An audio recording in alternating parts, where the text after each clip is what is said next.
If you were to randomly ask an average individual what his mission in life is, check the responses you will get. 90% of them will tell you that among their top priorities in life is to build a house of their own. And that is to tell you that almost everyone has this inner desire to build and have a house he can call his own.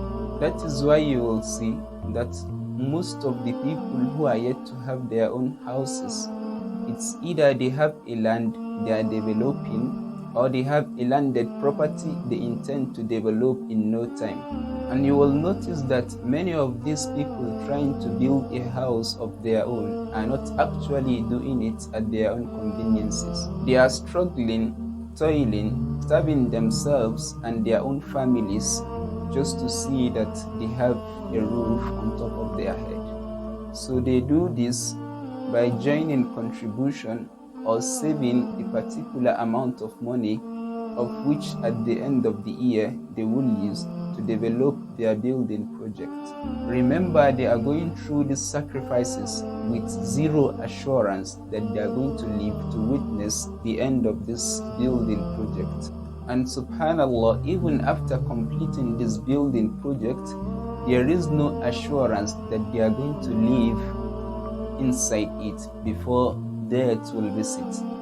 And for those that are already living inside, I ask you, how long do you think you will live to enjoy the fruit of your labor? Will you live inside that house for 10 years, 20 years, at most 100 years?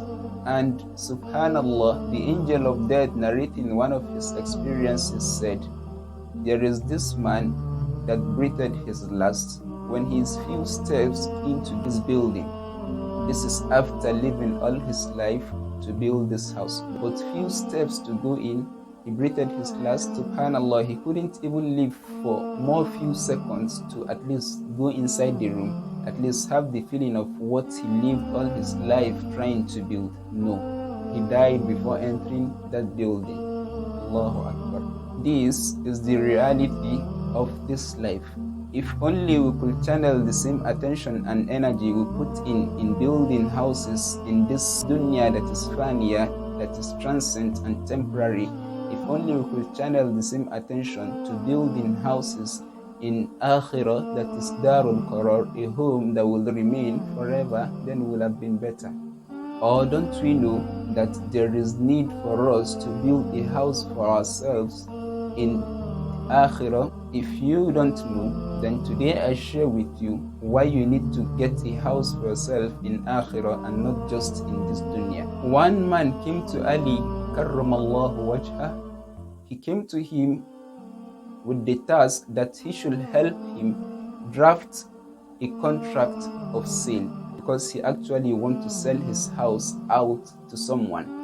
And subhanallah, Sayyidina Ali karramallahu wajhah, observing this man, knowing that he is so engrossed and enwrapped in this dunya, wrote the sale agreement as thus: Ishtara mayyitun min mayyitin baytan fi daril mudnibin lahu arba'atu khududin. That this sale agreement is between a deceased person, hereinafter referred to as a buyer, and another deceased person, hereinafter referred to as seller. Where is this house located? Fi daril mudnibin, in the land of the sinners. Lahu arba'atu khududin, the house has 4 floors. Al-haddul awwal yuaddi ila al-maut, the first floor will lead to death. Wal-haddu thani yuaddi ila al-qabr, the second floor will lead to the grave. Wal-haddu thalith yuaddi ila al-hisab, the third floor will lead to reckoning. Wal-haddu rabi yuaddi imma ila al-jannah wa imma ila al-nar, the fourth floor will either lead to Jannah or Nar. After he finished writing, he presented it to this man, and the man said, "Oh Ali, I didn't demand for this. I actually asked you to draft a sale agreement for me. What is this?" Ali karramallahu wajhah then recited the following couplets, saying, النفس تبكي على الدنيا وقد علمت أن السلامة فيها ترك ما فيها. Human being is crying, wailing and lamenting over this world, notwithstanding him knowing that your peace and tranquility is only when you live tarku ma fiha, it's only when you leave this world and whatever is in this world. He said, La dara lil mar'i, there is no house, there is no abode, there is no dwelling home for anyone, ba'dal mawti yaskunuha, after death, which is going to live in, illa alladhi kana qabla al-mawt yabniha, except the very house he has been building before death. That is, if he didn't build any house before dying in akhirah, there won't be any place for him to live. He said in the next couplet, فَإِن بَنَاهَا بِخَيْرٍ, if he actually build this house with solid foundation, righteous deeds as the pillars, then طَابَ مَسْكَنُهُ, then he's going to enjoy his stay, he's going to have a memorable stay in the house. وَإِن بَنَاهَا بِشَرٍ خَابَ بَانِيهَا, but if otherwise, then he should try to endure what the outcome is going to be. Allahu Akbar. He said, أَمْوَالُنَا لِذَوِي الْمِيرَاسِ نَجْمَعُهَا وَدِيَارُنَا لِخَرَابِ الْمَوْتِ نَبْنِيهَا. Realize that the wealth we are accumulating and piling up, it is just for the inheritors that will inherit it after us.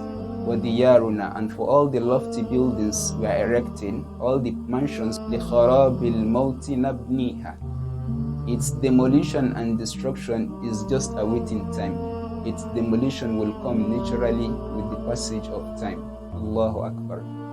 In the end of the couplet, a very long couplet, he concluded it saying, مَنْ يَشْتَرِ الدَّارَ فِي الْفِرْدَوْسِ يَعْمُرْهَا بِرَقْأَةٍ فِي ظَلَامِ اللَّيْلِ يَحْيِيهَا. Who is he that will get a house in Jannatul Firdaus where he will live after his death? What is the amount of that house? What does it take to afford that house? How much does it cost? بِرَقْأَةٍ فِي ظَلَامِ اللَّيْلِ يَحْيِيهَا. Just for you to burn the night praying few rak'ats, this is the amount. Allahu Akbar. When he finished reciting this couplet to the man who we can refer to as his client, said, after hearing all this, uktub anni wahabtuha lillahi wa rasuli, write it down that I have gifted these to Allah and his messenger. I'm not more selling the house, and I'm not interested in anybody buying the house. Subhanallah. Now, if you think it is not important for you to build a house in Akhirah, then I want to draw your attention to a verse in the Quran. In Surah Al-Tahrim, verse 10, وَضَرَبَ اللَّهُ مَثَلًا, and Allah set an example for who? لِلَّذِينَ آمَنُوا, for the believers. What is the example?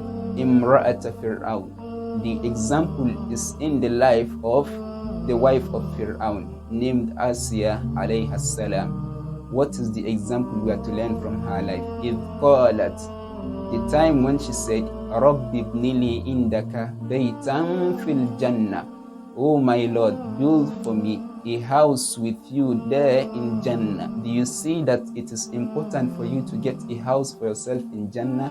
That is why Allah recorded this clearly in the Quran. Subhanallah, look at the concern of Asiya. Of all the available prayers, Asiya is more concerned about having a house with Allah there in the hereafter, not in this world. So I tell you, start thinking of how to get a house for yourself in Jannah, and not just in this life.